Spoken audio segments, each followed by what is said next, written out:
Take our lead, let's help you make your mark. Our goal is your satisfaction. Let us show you the way. Woodpecker tree damage normally appears as holes in trees.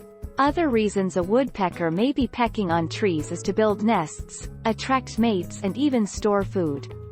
In most cases, woodpecker damage to trees itself is not very harmful to the tree, but does create wounds that diseases and insects can enter the tree. 22 February 2021.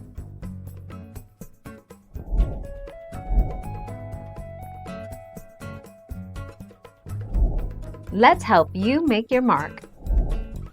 Why on houses? Many siding types are potential instruments for woodpecker drumming behavior.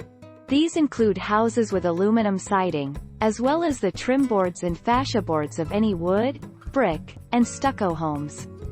Also attractive to woodpeckers are metal downspouts, gutters, chimneys, and vents.